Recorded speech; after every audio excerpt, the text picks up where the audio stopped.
Hello friends, welcome to my channel study for you. So guys, जैसा कि आज जो आपका बिहार दरोगा का 17 दिसंबर के फर्स्ट शिफ्ट का एग्ज़ाम हो गया दोस्तों, जिसका जो है मैं आपको बिल्कुल 100% एक्यूरेट आंसर के साथ जो है इस वीडियो में बताऊंगा। तो देख लेते हैं कि किस प्रकार के जो है आज आपके 17 दिसंबर के फर्स्ट शिफ्ट के एग्ज़ाम में जो है प्रश्न पूछे गए हैं। उससे पहले एक बात और दोस्तों, कि जिन्होंने भी अगर चैनल को सब्सक्राइब नहीं किया है तो बिहार दरोगा एग्ज़ाम से रिलेटेड पल पल की अपडेट के लिए जो है चैनल को सब्सक्राइब ज़रूर कर दीजिएगा। और बगल में ही आपको एक बेल आइकन यानी घंटे का निशान भी दिख रहा होगा, तो आप उसे भी जो है ज़रूर प्रेस कर दीजिएगा। तो चलिए वीडियो को स्टार्ट करते हैं। तो आपका पहला क्वेश्चन आया था कि playing it my way is the autobiography of, यानी प्लेइंग इट माई वे ये जो है किसकी आत्मकथा है। तो देखिए, प्लेइंग इट माई वे ये जो आपका सचिन तेंदुलकर की आत्मकथा है, तो सचिन तेंदुलकर आपका यहाँ पे करेक्ट आंसर होगा। इसके अलावा मैं आपको बता दूं कि प्लेइंग इट माई वे ये जो पुस्तक है ना, ये आपके सचिन तेंदुलकर और बोरिया मजूमदार के द्वारा जो है वो लिखा गया है। अगर एग्जाम में पूछा जाए कि प्लेइंग इट माई वे इसके सह लेखक कौन है, तो ये आपके बोरिया मजूमदार हैं। तो ये पॉइंट भी आपको ध्यान में रखना है।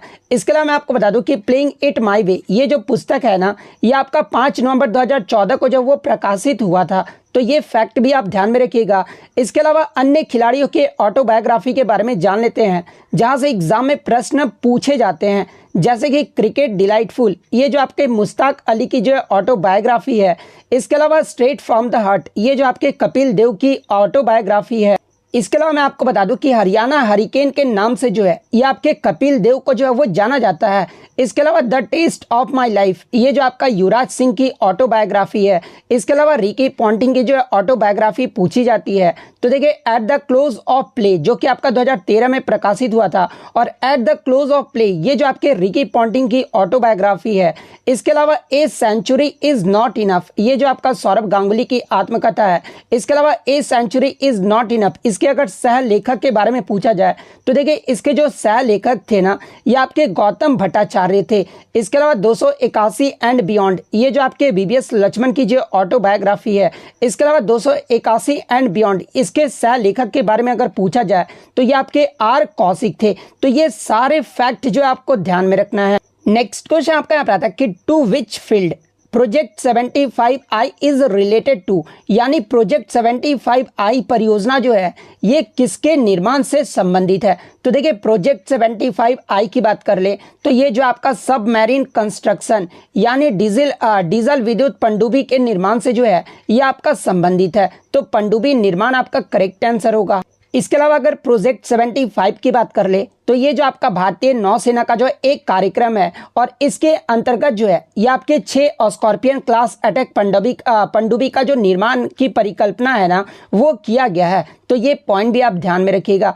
नेक्स्ट क्वेश्चन आपका यहाँ पर आता है कि रुद्राज पाटिल इनका जो संबंध है ना, ये किस खेल से है। तो देखिए, रुद्राज पाटिल की बात कर ले तो ये जो आपका शूटिंग यानी निशानेबाजी खेल से संबंधित है।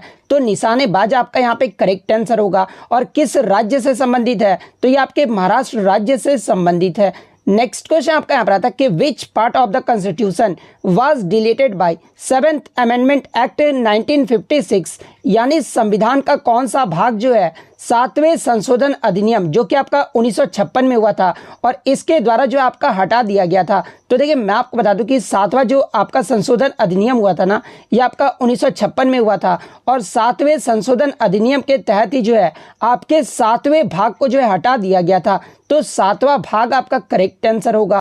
नेक्स्ट क्वेश्चन आपका यहाँ पर आता है कि मंत्री परिषद सामूहिक रूप से जो है किसके प्रति उत्तरदायी होते हैं। तो देखिए, मंत्री परिषद की बात कर ले तो ये जो आपके लोकसभा के प्रति जो है ये आपके उत्तरदायी होते हैं। तो लोकसभा आपका करेक्ट आंसर होगा। नेक्स्ट क्वेश्चन आपका यहाँ पर आता है कि व्यक्तिगत सत्याग्रह आंदोलन इसके जो प्रथम सत्याग्रही जो है ये कौन थे। तो देखिए, अगर व्यक्तिगत सत्याग्रह आंदोलन की बात कर ले तो देखिए इस आंदोलन का जो शुरुआत है ना, ये आपका 17 अक्टूबर 1940 में जो है वर्धा के निकट पौनार ग्राम से जो है इसकी शुरुआत जो है वो किया गया था। और इसके जो प्रथम सत्याग्रही थे ना, वो आपके विनोबा भावे थे। तो विनोबा भावे आपका करेक्ट आंसर होगा। इसके अलावा मैं आपको बता दूं कि व्यक्तिगत सत्याग्रह आंदोलन के दूसरे जो आपके सत्याग्रही थे वो आपके पंडित जवाहरलाल नेहरू थे, और तीसरे जो आपके सत्याग्रह रही थे वो आपके बृहदत्त थे। थे। तो ये फैक्ट भी आपको ध्यान में रखना है। नेक्स्ट क्वेश्चन आपका यहाँ पर आता है कि 16 महाजनपद में ये जो आपका कौशाम्बी है ना, ये किसकी राजधानी थी? तो देखिए कौशाम्बी की बात कर ले तो ये जो आपका वत्स की राजधानी था, तो वत्स आपका यहाँ पे करेक्ट आंसर होगा। इसके अलावा अन्य महाजनपद की राजधानियों की बात कर ले, जैसे कि अस्मक, ये जो अस्मक की राजधानी क्या था? तो देखिए ये जो आपका पोदन्या या जिसे पोतन भी कहा जाता है, तो देखिए ये जो आपका पोतन था ना, ये आपके अस्मक की राजधानी था। इसके अलावा अगर उज्जैन की बात कर ले तो ये जो आपका उज्जैन था ये आपका अवंती की राजधानी था। श्रावस्ती जो था ये आपका कौशल की राजधानी था। इसके अलावा विराटनगर जो है ये आपका मत्स्य की राजधानी था। सुक्तिमती जो ये आपका यदुवंशी की राजधानी था। और वाराणसी जो ये आपका काशी का राजधानी था। इसके अलावा मथुरा जो था ये आपका सूरसेना की राजधानी था। तो ये फैक्ट भी आपको ध्यान में रखना है। नेक्स्ट क्वेश्चन आपका यहाँ पर आता है कि पृथ्वी दिवस ये जो है कब मनाया जाता है? तो देखिए प्रतिवर्ष पृथ्वी दिवस जो है ये आपके 22 अप्रैल को जो है वो मनाया जाता है। तो 22 अप्रैल आपका यहाँ पे करेक्ट आंसर होगा। नेक्स्ट क्वेश्चन आपका यहाँ पर आता है कि ध्वनि की चाल ये जो सबसे अधिक जो है ये किस में होता है? तो देखिए ध्वनि की जो चाल है ना ये सबसे अधिक ये जो आपका ठोस में होता है, यानी सॉलिड में होता है। तो ठोस आपका यहाँ पे करेक्ट आंसर होगा। इसके अलावा मैं आपको बता दूं कि जो आपका मध्यम वर्ग में सबसे जो होता है ध्वनि की चाल वो आपका तरल में होता है। और सबसे कम जो ध्वनि की चाल है ना ये आपका गैस में होता है। तो ये फैक्ट भी आपको ध्यान में रखना है। नेक्स्ट क्वेश्चन आपका यहाँ पर आता है कि प्रोटोजोआ से जो है आपका कौन सा रोग होता है? तो देखिए प्रोटोजोआ से होने वाले प्रमुख रोगों की बात कर ले तो देखिए पायरिया, काला जार, मलेरिया, पेचिस और सोने की बीमारी, ये सभी जो रोग होते हैं ना ये आपके प्रोटोजोआ के कारण होते हैं। तो इनमें से जो भी ऑप्शन में दिया गया होगा वो आपका करेक्ट आंसर होगा। नेक्स्ट क्वेश्चन आपका यहाँ पर आता है कि 2011 की जनगणना के अनुसार किस केंद्र शासित प्रदेश यानी यूटी का जो सेक्स रेशियो यानी लिंगानुपात जो रहा था ना वो सबसे कम रहा था? तो देखिए मैं आपको बता दूं कि 2011 की जनगणना के अनुसार सबसे कम जो लिंगानुपात वाला जो केंद्र शासित प्रदेश रहा था ना ये आपका दमन और दीव रहा था। दमन और दीव का जो लिंगानुपात है ना ये आपका 618 रहा था, यानी प्रति 1000 पुरुषों पर जो दमन और दीव का जो लिंगानुपात रहा था वो 618 रहा था। तो दमन और दीव आपका यहाँ पे करेक्ट आंसर होगा। इसके अलावा सबसे अधिक लिंगानुपात वाला अगर केंद्र शासित प्रदेश पूछा जाए तो देखिए सबसे अधिक जो आपका लिंगानुपात वाला केंद्र शासित प्रदेश था ये आपका पुदुचेरी था।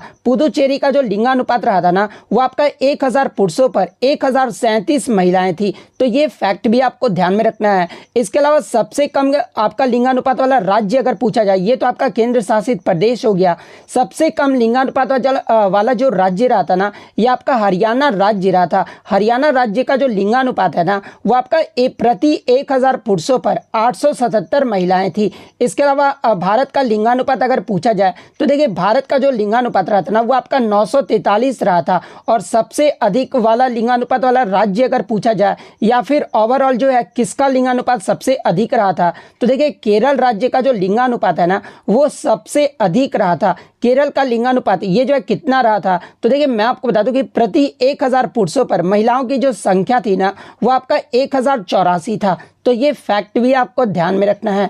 नेक्स्ट क्वेश्चन आपका यहाँ पर आता है कि 2011 की जनगणना के अनुसार राज्य अथवा केंद्र शासित प्रदेश में साक्षरता में जो है यानी लिटरेसी रेट में जो है तीसरे नंबर पर जो है आपका कौन सा रहा था? तो देखिए अगर लिटरेसी रेट में तीसरे नंबर की बात कर ले तो देखिए ओवरऑल में लिटरेसी में सबसे अधिक जो रहा था वो आपका केरल राज्य रहा था।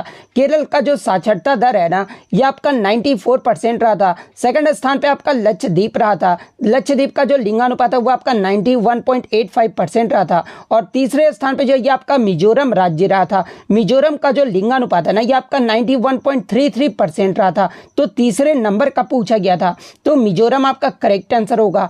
चौथा क्रम भी आप देख लीजिए, चौथे स्थान पे जो आपका गोवा राज्य रहा था, गोवा का जो लिंगानुपात है आप ये प्रतिशत में देख सकते हैं। उसके बाद जो आपका त्रिपुरा राज्य रहा था, त्रिपुरा का जो लिंगानुपात यानी लिटरेसी रेट जो है ये आपका 87.22% रहा। वहीं अगर एग्जाम में पूछा जाए कि 2011 की जनगणना के अनुसार भारत का लिंगानुपात जो है कितना रहा था, तो देखिए भारत का जो साक्षरता दर यानी लिटरेसी रेट कितना रहा था, तो ये आपका 74.04% रहा था, जहां पर पुरुषों का जो साक्षरता दर है ना ये आपका 82.14% रहा था और महिलाओं का जो साक्षरता दर है ना ये आपका 65.46% रहा था। तो ये फैक्ट भी आपको ध्यान में रखना है। और सबसे कम साक्षरता दर वाला राज्य अगर पूछा जाए तो देखिए सबसे कम जो साक्षरता दर वाला राज्य रहा था ना ये आपका बिहार राज्य रहा था। बिहार का जो समथिंग जो लिटरेसी रेट रहा था वो 61% रहा था। तो ये पॉइंट भी आप ध्यान में रखिएगा। नेक्स्ट क्वेश्चन आपका यहाँ पर आता है कि राष्ट्रपति के महाभियोग में कौन कौन जो है ये भाग नहीं लेते हैं। तो देखिए सबसे पहले मैं आपको बता दूं कि राष्ट्रपति के महाभियोग में कौन कौन जो है भाग लेते हैं। तो देखिए संसद के दोनों सदन यानी जो आपके राज्यसभा और लोकसभा, ये जो आपके दोनों सदन होते हैं, इनके नामित सदस्य जो है राष्ट्रपति के महाभियोग में जो है ये भाग ले सकते हैं। और कौन कौन जो है वो भाग नहीं लेते हैं, तो देखिए राज्य और केंद्र शासित प्रदेश में आपका दिल्ली, पुदुचेरी और जम्मू कश्मीर के विधानसभाओं के जो निर्वाचित सदस्य होते हैं ना ये राष्ट्रपति के महाभियोग में जो वो भाग नहीं लेते हैं। तो आई थिंक ऑप्शन में आपका दिया गया था कि राज्यों के विधानसभा के निर्वाचित सदस्य जो है ये भाग नहीं लेते हैं। तो ये जो आपका यहाँ पे करेक्ट आंसर होगा। नेक्स्ट क्वेश्चन, मुख्यमंत्री के कार्य का जो विवरण है ना ये किस अनुच्छेद में किया गया है। तो देखिए मैं आपको बता दूं कि मुख्यमंत्री की जो नियुक्ति है ये आपका राज्यपाल के द्वारा जो है वो किया जाता है और मुख्यमंत्री की नियुक्ति राज्यपाल के द्वारा किया जाएगा। ये जो आपका अनुच्छेद 164 में जो है वो कहा गया है। लेकिन मुख्यमंत्री के कार्य यानी शक्ति का जो विवरण है ना ये आपके अनुच्छेद 167 में जो है वो किया गया है। तो अनुच्छेद 167 आपका यहाँ पे करेक्ट आंसर होगा। नेक्स्ट क्वेश्चन आपका यहाँ पर था कि ब्रॉन्ज ये जो किसका मिश्र धातु है। तो देखिए ब्रॉन्ज की बात कर ले तो ये जो आपका टीन और कॉपर का जो है मिश्र धातु है, यानी तांबा और टीन का जो है मिश्र धातु है। तो तांबा और टीन आपका यहाँ पे करेक्ट आंसर होगा। नेक्स्ट क्वेश्चन आपका यहाँ पर आता कि प्राचीन महाजनपद मगध की जो है पहली राजधानी जो है वो पूछा गया था, यानी मगध का सबसे पुरानी राजधानी जो है ये कौन सा था। तो देखिए मैं आपको बता दूं कि मगध की जो पहली राजधानी थी ना ये आपका राजगिरी, जिसे जो है राजगीर भी जो है वो कहा जाता है। तो ये जो आपका पहली राजधानी था तो राजगिरी आपका यहाँ पे करेक्ट आंसर होगा। इसके अलावा मैं आपको बता दूं कि राजगीर के बाद पाटलिपुत्र जो है ये जिसका वर्तमान में जो नाम है वो आपका पटना है और ये जो आपका मगध साम्राज्य का जो है दूसरी राजधानी जो है वो बनाया गया था।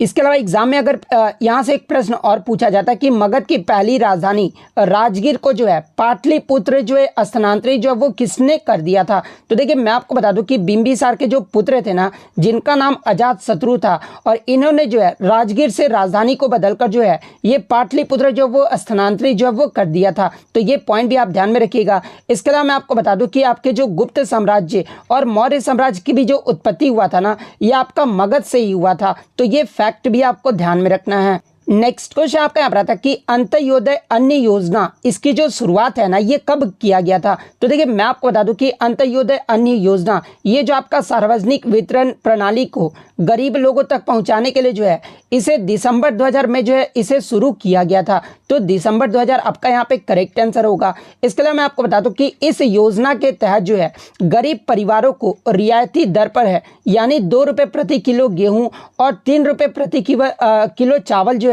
वो उपलब्ध जो वो कराया जाता था। तो ये फैक्ट भी आपको ध्यान में रखना है।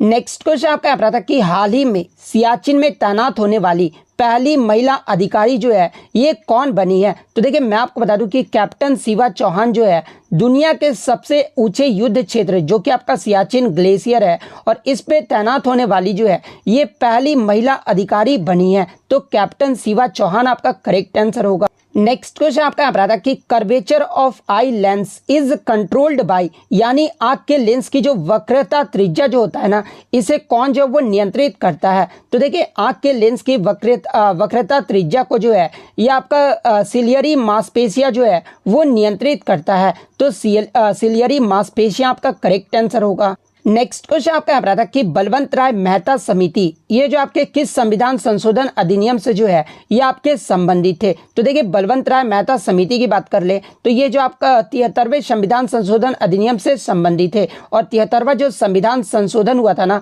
ये आपका 1992 में हुआ था। और ये जो आपका 73वां संविधान संशोधन है ना ये आपके पंचायती राज व्यवस्था से संबंधित है। तो ये पॉइंट भी आपको ध्यान में रखना है। इसके अलावा अगर अब देखिए बात आ गई है पंचायती राज व्यवस्था के बारे में तो एग्जाम में पूछा जाता है कि पंचायती राज व्यवस्था लागू करने वाला जो है ये पहला राज्य और कौन सा जिला है। तो देखिए 2 अक्टूबर 1959 को जो है राजस्थान का नागौर जिला जो है पंचायती राज व्यवस्था को लागू करने वाला जो है ये आपका पहला जिला है। और राज्य अगर पूछा जाए तो ये आपका राजस्थान राज्य है। तो ये फैक्ट भी आपको ध्यान में रखना है।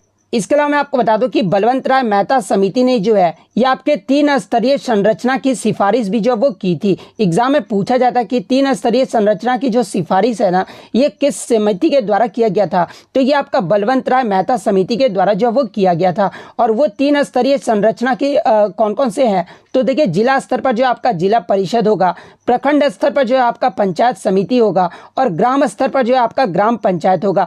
ये जो आपके 3 स्तरीय संरचना की सिफारिश जो है वो किया गया था। इसके अलावा मैं आपको बता दूं कि 73वां जो संविधान संशोधन है ना ये आपके 11वीं अनुसूची से भी संबंधित है। और 11वीं अनुसूची में ही जो है आपके 29 विषयों को जो है वो शामिल किया गया था। तो ये फैक्ट भी आपको ध्यान में रखना है। नेक्स्ट क्वेश्चन आपका यहाँ पर आता है कि रुपया ये जो है किसकी जो है आपकी मुद्रा है। तो देखिए रुपया का ही जो है हिंदी शब्द जो है वो आपका रुपया का जो हिंदी शब्द ही होता है ना वो आपका रुपया होता है। और ये जो आपका रुपया है ना ये आपके इंडोनेशिया की मुद्रा है। तो इंडोनेशिया आपका करेक्ट आंसर होगा। इसके अलावा मैं आपको बता दूं कि रुपया के बारे में अगर पूछा जाए तो देखिए ये जो आपका रुपया है ना ये आपके मालदीव की मुद्रा है। तो ये फैक्ट भी आपको ध्यान में रखना है। नेक्स्ट क्वेश्चन आपका यहाँ था कि अल हिलाल नामक समाचार पत्र इसका जो प्रकाशन है ना ये किसने शुरू किया था। तो देखिए अल हिलाल नामक समाचार पत्र की बात कर ले तो ये जो आपका एक साप्ताहिक उर्दू समाचार पत्र था। और इसकी जो शुरुआत है ना ये आपके अबुल कलाम आज़ाद के द्वारा जो वो किया गया था। तो अबुल कलाम आज़ाद आपका यहाँ पे करेक्ट आंसर होगा। नेक्स्ट क्वेश्चन आपका यहाँ पर आता है कि विधानसभा में अधिकतम सदस्य की जो संख्या है ना ये कितनी होती है। तो देखिए विधानसभा में अधिकतम सदस्यों की जो संख्या होता है ना वो आपका 500 होता है। और 60 से जो है सदस्य से कम संख्या जो है वो नहीं होना चाहिए। तो 500 आपका करेक्ट आंसर होगा। इसके अलावा बात कर ले बिहार में विधानसभा की सदस्यों की संख्या कितनी है। तो देखिए बिहार में विधानसभा सदस्यों की जो संख्या है ना वो आपके 243 है। जिसमें 38 जो है ये आपके अनुसूचित जाति और 2 जो है ये आपके अनुसूचित जनजाति के लिए सीट जो है वो आपका आरक्षित जो है वो किया गया है। तो ये फैक्ट भी आपको ध्यान में रखना है। नेक्स्ट क्वेश्चन आपका यहाँ पर आता है कि राष्ट्रपति के द्वारा राज्यसभा में जो है कितने सदस्यों को जो है मनोनीत किया जाता है। तो देखिए राष्ट्रपति के द्वारा राज्यसभा में जो है टोटल 12 सदस्यों को जो है मनोनीत किया जाता है। तो 12 सदस्य आपका करेक्ट आंसर होगा। नेक्स्ट क्वेश्चन आपका यहाँ पर आता है कि अफ्रा ये जो है किसकी राजधानी है। तो देखिए ये जो आपका अफ्रा है ना ये आपके घाना की राजधानी है। तो घाना आपका करेक्ट आंसर होगा। नेक्स्ट क्वेश्चन आपका यहाँ पर आता है कि ऑपरेशन जो गरुड़ है ना ये किसके द्वारा लॉन्च यानी शुरू जो है वो किया गया था। तो देखिए ऑपरेशन गरुड़ की बात कर ले तो ये जो आपका सीबीआई के द्वारा जो है वो शुरू किया गया था। तो सीबीआई आपका करेक्ट आंसर होगा। नेक्स्ट क्वेश्चन आपका यहाँ पर आता है कि विद्या V1 जो लॉन्चिंग है ना साइकिल या फिर कोई स्कूटर था जो कि आपका किसके द्वारा जो वो लॉन्च किया गया था। तो देखिए विद्या V1 जो है ये आपके हीरो मोटर कॉर्प्स के द्वारा जो है वो लॉन्च किया गया था। तो हीरो मोटर कॉर्प्स आपका करेक्ट आंसर होगा। नेक्स्ट क्वेश्चन आपका यहाँ पर आता है कि विश्व पृथ्वी दिवस ये तो मैंने आपको बता दिया है। अलीनगर संधि जो आपका 1757 में हुआ था ये किनके मध्य हुआ था। तो देखिए अलीनगर की जो संधि है ना ये आपके ईस्ट इंडिया कंपनी और सिराजुद्दौला के मध्य जो वो आपका हुआ था। तो ईस्ट इंडिया कंपनी और सिराजुद्दौला आपका यहाँ पे करेक्ट आंसर होगा। नेक्स्ट क्वेश्चन आपका यहाँ पर आता है कि मेवाड़ व मुगल के बीच जो संधि हुआ था ना ये कब हुआ था। तो देखिए मेवाड़ और मुगल के बीच जो संधि हुआ था ना ये आपके 1615 में हुआ था। तो 1615 आपका करेक्ट आंसर होगा।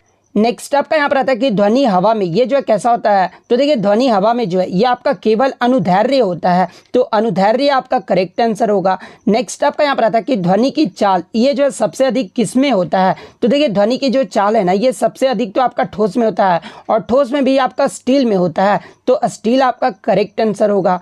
नेक्स्ट क्वेश्चन आपका यहाँ पर आता है कि मोटो जीपी रेस 2023 ये जो आपका भारत में कहाँ पर आयोजित किया गया था, तो देखिए मोटो जीपी रेस 2023 जो है ये आपके भारत में नोएडा में आयोजित किया गया था, तो नोएडा आपका करेक्ट आंसर होगा।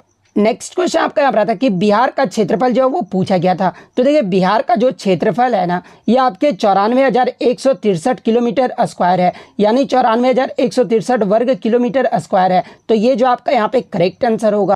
एक और क्वेश्चन यहाँ से पूछा गया था कि 2011 की जनगणना के अनुसार क्षेत्रफल की दृष्टि से जो है सबसे बड़ा राज्य जो है वो पूछा गया था, तो देखिए क्षेत्रफल की दृष्टि से सबसे बड़ा जो राज्य है ना ये आपका राजस्थान राज्य है। वहीं अगर पीपल यानी लोगों के अकॉर्डिंग अगर पूछा जाए कि सबसे बड़ा राज्य कौन सा है, तो ये जो आपका यूपी है, तो ये फैक्ट भी आपको ध्यान में रखना है। नेक्स्ट क्वेश्चन आपका एक मैथ से प्रश्न आया था, 1,000 रुपये का 10% के ब्याज दर से जो है 4 वर्ष का SICI का जो अंतर है ना वो कितना होगा, तो देखिए जब आप इस क्वेश्चन को सॉल्व करोगे ना तो 64.10 जो है आपका ये अंतर आ जाएगा, तो ये जो आपका यहाँ पे करेक्ट आंसर होगा। एक और मैथ्स का प्रश्न जो है मुझे मिला था, पूछा ये गया था कि राकेश और अभय ये जो आपके दो पार्टनर है और दोनों ने जो है बराबर समय के लिए कुछ राशि जो है वो लगाई थी और दोनों को जो है ये आपका 2:3 का जो वो प्रॉफिट हुआ है, तो इसमें पूछा गया था कि राकेश ने जो लागत लगाया था वो आपका 40,000 लगाया था, तो अभय ने जो है ये कितने रुपए का लागत जो है वो लगाया था, तो देखिए अभय की बात करें तो जब आप इस क्वेश्चन को सॉल्व करोगे ना तो ये 60,000 का लागत जो है वो लगाया है, तो 60,000 आपका यहाँ पे करेक्ट आंसर होगा। नेक्स्ट आपका यहाँ पर आता है कि ब्रॉन्ज ये जो है किसका मिश्र धातु है, तो ये आपका कॉपर और टीन का जो है ये आपका मिश्र धातु है। मंत्रिपरिषद का सामूहिक उत्तरदायित्व जो है ये कौन होता है, तो ये आपका लोकसभा के प्रति जो है वो उत्तरदायी होते हैं। नेक्स्ट आपका यहाँ पर आता है कि उद्देशिका को संविधान के किस संशोधन में जो ये जोड़ा गया था, तो देखिए उद्देशिका को जो है ये आपका 42वां जो संविधान संशोधन हुआ था ना जो कि आपका 1976 में हुआ था, और इसके द्वारा जो है उद्देशिका को संविधान संशोधन में जो है ये जोड़ा गया था, तो 42वां संविधान संशोधन आपका करेक्ट आंसर होगा। इसके अलावा मैं आपको बता दूं कि 42वें संविधान संशोधन के तहत ही जो है हमारे संविधान में 10 मौलिक कर्तव्यों को जो है सरदार स्वर्ण सिंह समिति के सिफारिश पर जो है शामिल किया गया था, और वर्तमान में जो मौलिक कर्तव्यों की संख्या है ना वो आपका 11 है, और 11वां जो मौलिक कर्तव्य है ना ये आपके 86वां संविधान संशोधन जो कि आपका 2002 में हुआ था, और इसके माध्यम से जो हमारे संविधान में 11वें मौलिक कर्तव्य को जो वो शामिल किया गया था। और मौलिक कर्तव्य जो है ये आपका किस देश के संविधान से लिया गया है, तो ये आपका रूस देश के संविधान से लिया गया है, तो ये फैक्ट भी आपको ध्यान में रखना है। नेक्स्ट आपका यहाँ पर आता है कि राष्ट्रीय आय जो है NNP पर जो ये क्या होता है, तो देखिए राष्ट्रीय आय जो NNP पे है ना ये फैक्टर कॉस्ट होता है, तो NNP FC जो आपका यहाँ पे करेक्ट आंसर होगा। नेक्स्ट आपका मांग और आपूर्ति का जो संबंध पूछा गया था, तो देखिए मांग और आपूर्ति के बीच जो संबंध होता है ना ये आपका अनुपातिक होता है, यानी अनुपातिक समय के लिए होता है, तो अनुपातिक आपका यहाँ पे करेक्ट आंसर होगा। नेक्स्ट क्वेश्चन आपका यहाँ पर आता है कि ई-सारस ये जो पोर्टल है ना या फिर आपका ऐप है ये किस मंत्रालय के द्वारा जो है इसे लॉन्च किया गया था, तो देखिए ई-सारस ऐप को जो है ये आपके ग्रामीण विकास मंत्रालय के द्वारा जो है इसे लॉन्च किया गया था, तो ग्रामीण विकास मंत्रालय आपका करेक्ट आंसर होगा। नेक्स्ट क्वेश्चन आपका यहाँ पर था कि HDI यानी ह्यूमन डेवलपमेंट इंडेक्स जो है ये कौन जारी करता है, तो देखिए ह्यूमन डेवलपमेंट इंडेक्स जो है ये आपका UNDP के द्वारा जो है वो जारी किया जाता है, तो UNDP आपका यहाँ पे करेक्ट आंसर होगा। नेक्स्ट क्वेश्चन आपका यहाँ पर आता है कि 5वां आसियान भारत व्यापार जो शिखर सम्मेलन 2023 है ना ये कहाँ पर आयोजित किया गया था, तो देखिए 5वां आसियान भारत व्यापार शिखर सम्मेलन जो है ये आपके कुआलालंपुर में जो है ये आपका आयोजित किया गया था, तो कुआलालंपुर आपका यहाँ पे करेक्ट आंसर होगा। नेक्स्ट क्वेश्चन आपका यहाँ पर आता है कि नवीन जलोढ़ मिट्टी को जो है क्या कहते हैं, यानी जो आपका नया जो जलोढ़ मिट्टी होता है ना उसे जो है क्या कहा जाता है, तो देखिए इसे जो आपका खादर जो है वो कहा जाता है, तो खादर आपका करेक्ट आंसर होगा। और जो पुराना जो जलोढ़ मिट्टी होता है ना उसे जो है बांगर जो है वो कहा जाता है, तो ये पॉइंट भी आपको ध्यान में रखना है। नेक्स्ट क्वेश्चन आपका यहाँ पर आता है कि कोसी नदी जो है बिहार में ये जो है गंगा नदी से जो है कहाँ पर मिलती है, तो देखिए मैं आपको सबसे पहले ये बता दूं कि कोसी नदी को जो है ये आपका बिहार का शोक नदी जो है वो कहा जाता है। और कोसी नदी जो है बिहार के कटिहार जिले में जो है ये आपके कुर्सेला गांव में जो है ये आपका मिलता है। तो ऑप्शन में आपका कुर्सेला गांव दिया गया था, तो कुर्सेला गांव आपका यहाँ पे करेक्ट आंसर होगा। वहीं अगर जिला पूछा जाए तो ये जो आपका कटिहार जिले में मिलता है, तो ये फैक्ट भी आपको ध्यान में रखना है। नेक्स्ट क्वेश्चन आपका यहाँ पर था कि अस्थाई बंदोबस्त का जो प्रस्ताव है ना ये किसने रखा था। तो देखिए मैं आपको बता दूं कि 1786 में जो है कार्नवालिस के द्वारा जो है ये आपके अस्थाई बंदोबस्त का जो प्रस्ताव है ना वो रखा गया था। तो कार्नवालिस आपका यहाँ पे करेक्ट आंसर होगा। नेक्स्ट क्वेश्चन आपका यहाँ पर था कि जीवाणु से होने वाला रोग जो है वो पूछा गया था। तो देखिए आपके जो जीवाणु से जो रोग होते हैं ना वो आपके कौन कौन से होते हैं। तो देखिए हैजा, मियादी बुखार, निमोनिया, तपेदिक या फिर क्षय रोग या फिर इसे जो प्लेग, ये सभी जो रोग होते हैं ना ये आपके जीवाणु जनित रोग है। तो इनमें से जो भी आपका दिया गया होगा वो आपका करेक्ट आंसर होगा। नेक्स्ट क्वेश्चन आपका यहाँ पर था कि रूस प्रथम विश्व युद्ध के तहत जो है ये आपका किस संधि से अलग हो गया था। तो देखिए रूस प्रथम विश्व युद्ध के तहत जो है ये आपका ब्रेस्ट लिटोस्क की जो संधि हुआ था ना इसके तहत जो वो आपका अलग हो गया था। तो ब्रेस्ट लिटोस्क संधि आपका करेक्ट आंसर होगा। नेक्स्ट क्वेश्चन आपका यहाँ पर था कि किसी गतिमान पिंड के लिए विस्थापन यानी डिस्प्लेसमेंट तथा डिस्टेंस यानी दूरी को जो है आंकिक अनुपात यानी जो न्यूमेरिकल रेशियो है ना ये क्या होता है। तो देखिए मैं आपको बता दूं कि किसी गतिमान पिंड के लिए विस्थापन और दूरी का जो आपका न्यूमेरिकल रेशियो होता है ना वो आपके 1 के बराबर अथवा कम होता है। तो 1 के बराबर अथवा कम जो है आपका यहाँ पे करेक्ट आंसर होगा। नेक्स्ट क्वेश्चन आपका यहाँ पर था कि वास्को डिगामा जो है ये भारत कब आया था। तो देखिए वास्को डिगामा जो आपका पहला पुर्तगाली था जो कि आपका भारत में आया था, जो कि आपका 1498 ईस्वी में आया था। तो 1498 आपका यहाँ पे करेक्ट आंसर होगा। नेक्स्ट क्वेश्चन आपका यहाँ पर था कि प्रयाग प्रशस्ति जिसे जो है इलाहाबाद स्तंभ भी जो है वो कहा जाता है, और ये जो प्रयाग प्रशस्ति है ना ये किसने लिखा था। तो देखिए प्रयाग प्रशस्ति जो है ये आपका हरिसेन के द्वारा जो है वो लिखा गया था। तो हरिसेन आपका यहाँ पे करेक्ट आंसर होगा। इसके अलावा एग्जाम में पूछा जाता है कि हरिसेन जो है ये किसका दरबारी कवि था। तो देखिए ये जो आपका हरिसेन था ना ये समुद्रगुप्त का जो है वो दरबारी कवि था, और इसी पुस्तक में यानी प्रयाग प्रशस्ति पुस्तक में ही जो है समुद्रगुप्त के दक्षिण विजय के बारे में जो वर्णन जो है वो किया गया है। तो ये फैक्ट भी आपको ध्यान में रखना है। नेक्स्ट क्वेश्चन आपका यहाँ पर था कि तैरता हुआ राष्ट्रीय उद्यान कौन सा है। तो देखिए ये जो आपका केबुल लामजाओ जो राष्ट्रीय उद्यान है ना ये भारत का एकमात्र जो वो तैरता हुआ राष्ट्रीय उद्यान है, जो कि आपका मणिपुर राज्य के जो है बिशुनपुर जिले में स्थित है। तो केबुल लामजाओ राष्ट्रीय उद्यान आपका करेक्ट आंसर होगा। नेक्स्ट क्वेश्चन आपका यहाँ पर आता है कि कॉपर टर्निंग को जब H2SO4 यानी सल्फ्यूरिक एसिड के साथ जब अभिक्रिया किया जाता है ना तो इसमें से जो है कौन सा गैस जो है वो निकल जाता है। तो देखिए जब आप कॉपर टर्निंग को सल्फ्यूरिक एसिड के साथ अभिक्रिया कराया जाता है तो इसमें जो आपका SO2 यानी सल्फर डाइऑक्साइड जो गैस होता है ना वो आपका बाहर जो है वो निकल जाता है। तो सल्फर डाइऑक्साइड गैस आपका करेक्ट आंसर होगा। तो इतने क्वेश्चन जो है आज मुझे बच्चों के द्वारा मिले हैं जो कि 100% रियल और ऑथेंटिक है। तो अगर वीडियो अच्छी लगी हो तो वीडियो को जो है लाइक जरूर कर दीजिएगा, और बिहार दरोगा का इसी तरह रियल एनालिसिस पाने के लिए जो है चैनल को सब्सक्राइब जरूर कर दीजिएगा। तो मिलते हैं नेक्स्ट वीडियो में, तब तक thank you, all the best.